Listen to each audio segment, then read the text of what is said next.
Morning, Donny Walker here. All right, started a little early today. Got a 572 done and a 395 for Tom Walker there. I need to call him today and find out how he wants his muffler, either with pipes or pointed one way or the other for his milling directions. Just going over my old McCullochs there. I finally got some seals for my 850. This is the stock 850 crank and piston, sorry. The thing's mint. Look at that. Hardly any carbon on top. No wear on the piston at all. So this was out of a stock one that I scored that had a ripped boot for the carburetor, and you just can't get those parts easy. So I've stripped it down, and I'm going to build it into a race saw like my dad used to do. There's the 850 intake port. 170 degrees. It's a little too much, I think. 160 is where I'm going to do mine. There's the stock intake port. You see how much he's ground out of it. Exhaust port, standard 150. He's done this to 160 on his. You see that? He's kind of angled it too, so it goes out to that muffler the way they sit sideways. There's your standard one. Look at the lip on the top of that thing. So there's lots of room for grinding. So I'm going to grind both this stock cylinder, just like this modified one my dad did years ago for a racing saw. You can also see how he's done his transfers up the side there. Clean them right up down to where the bearing surface rides on the bottom of the cylinder. There's your standard one. So yeah, I'm going to start porting this one tonight. I'm going to come in and do some extra work. Also on the piston, the intake part, here's the modified one. He's cut like a notch in it to give it more port timing on the intake. He called it quick timing or something. I've done that as well, and some companies do it as well on some of the newer Huskies and stuff. But yeah, he did this back in the early 80s.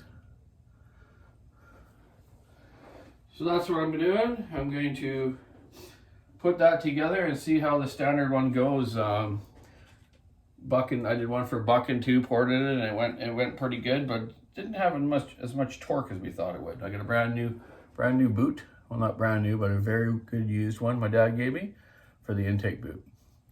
Gotta hold air pressure, eh?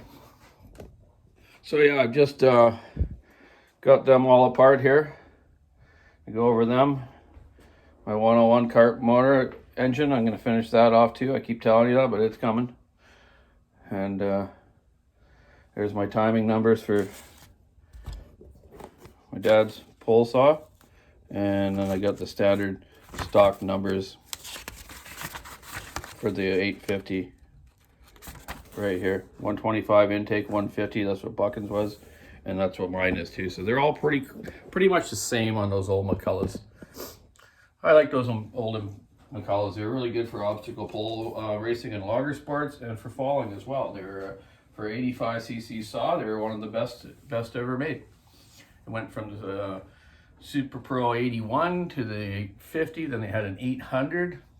I had a mint 800 too. I don't know what I ever did with it, but it was pretty nice. Had the higher top air filter and stuff, eh? But anyways, yeah, so I'm going to get these happening, but I need to head back to the shop now and get working on some fine saws for you folks out there and get them back to you. It's Wednesday. It's a short week for us because we had that holiday on Monday. I got some more stuff from the Pro Sizer fella, the lasers there. Check out my video I did with that. Just cut your firewood at the right length. He called me on Monday when I was kind of coming back from camp, and Bob there from the manufacturer of them. So check out our online store, walkersawshop.com. You can check out those lasers to cut your firewood properly, and all sorts of other goodies we have there these days.